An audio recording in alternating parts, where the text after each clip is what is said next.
So what's your take on it? You are a military expert, I should tell the audience. Yeah, I think all of those considerations that you talked about are valid. And I don't think there was any coordination between the Speaker, the White House, and the Pentagon. And so she just felt that she's in the lacuna of presidential leadership. And there is a lacuna. There's not really a force there in the White House, that she's taking on increased foreign affairs responsibility. And she thought it would not be a problem. Accepted that the Chinese had much more goodwill toward the left than they did to Donald Trump, etc. So she didn't coordinate it. But all of that is in the past. Now the question is, once China said, not only can't you not go, but if you do go, there's going to be military, possibly military consequences. Then she has to go. I mean, it's sort of like that often quoted thing from Napoleon about the siege of Vienna that later became, if you're going to take Vienna, take Vienna. If you're going to go to Taiwan, then go to Taiwan. Don't back out now, because if you do, you've ceded veto power over U.S. foreign diplomatic travel to Beijing. And we got to put this in a larger context. This is a government that officially had a virus that leaked out of a lab, and I think that's pretty clear now, that killed officially 10 million people worldwide, but people suggest maybe 20 or 30 or 40 million, and has been absolutely non-transparent. Whether it was that phony Lancet investigation, they will not let anybody, and that's a long other story, but they show no contrition. They're not contrite about it at all. And so you're in this situation where China is responsible for destroying an American administration, destroying an economy, giving us all sorts of social, psychological, cultural problems from this crazy 2-year lockdown. And then after doing all that, not apologizing, then they're telling the United States, your third-ranking official can't go to an independently governed Taiwan. And so she's got to go now, and we've got to be prepared for the worst. And hope for the best, but be prepared for the worst. So, because they didn't coordinate it, they're almost blaming each other. You know, they're saying, well, I didn't want to do it. The Pentagon said, well, we didn't have anything to do with that. That's crazy. They should all be in the same front. They should have rallied around her, and privately they should have said, what the blank is she doing? But publicly they should have said, the Speaker of the House of Representatives is a U.S. official. She's in charge of funding U.S. foreign policy. She has a primary role that's independent of the White House as a legislative branch, and we support her efforts to further diplomacy. That's all they had to say, and they didn't do it. Mm-hmm. Good point. I mean, because there's the two questions of should she have done it in the first place, and what should she have done once threatened by China? And National Review had a piece out saying once threatened, she had to go. You're saying once threatened, she had to go. Because it's about more than Nancy Pelosi at that point. It's about us, the United States. But was it a good idea for her to pick now to go in the first place? Different question. I want to pick up on what you just said. So President Biden and President Xi just had a phone call, and the White House press corps got the chance to ask Karine Jean-Pierre, the terrible press secretary, she's just not effective at her job at all, about whether our president raised the issue of COVID origins with the Chinese leader. Like, did we have the guts to raise it in what was like a 2.5-hour phone call? Just raise it. And here's a little bit of how that went in soundbite 4. Did President Biden ask President Xi anything about getting to the bottom of the origins of COVID? On the origins of COVID, the two presidents did discuss the health security, and transparency is key part of that. That's pretty vague.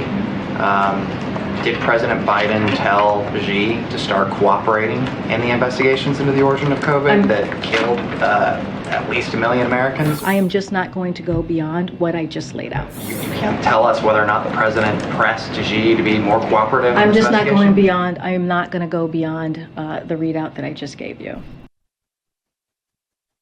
We don't get to know. Well, I think that's a big no. And when she talks in the third person abstract about the question of transparency, not an abstract question of transparency, it's the Chinese will not tell the truth about the type of research gain of function that was going on in that lab, and it escaped. And we know that now. And people, I mean, there was a great op-ed by Dr. Stephen Quay, and I think it was Richard Mueller from UC Berkeley's Lawrence Laboratory. And they were had him on the show. summarizing what was the consensus, not extraneous opinion, not people who were right a year ago that were demonized, but pretty much the genetic sequence is now accepted by the majority of scientists, that this thing does not appear in nature on its own like this, and it doesn't function like it has, and it doesn't mutate like it has. And they're not saying that it was deliberate. They were saying that it was released from a sloppily conducted lab that had leaks in the past. But the point is that they're responsible for destroying the world economy and millions of people. And they did it out of negligence or laxity at best. And we don't want to get into what the worst scenario was, that the lab was run by the Chinese People's Liberation Army. But nevertheless, they show no contrition at all.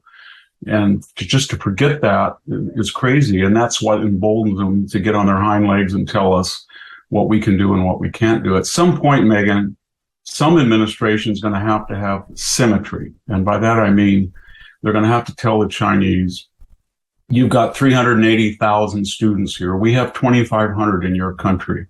Most of your students are children of party members, and we're not going to allow that to happen. We're going to build down, and we're going to have a reciprocal number in each country. And we're going to have to go through trade. We're going to have to do commerce. We're going to have to do every single issue and say, we're not provocative, but whatever your policy is toward us, we're going to reciprocate in kind. So if Americans cannot go over and buy farmland within a particular radius of a military base in China, if at all they can buy it, then you can't here.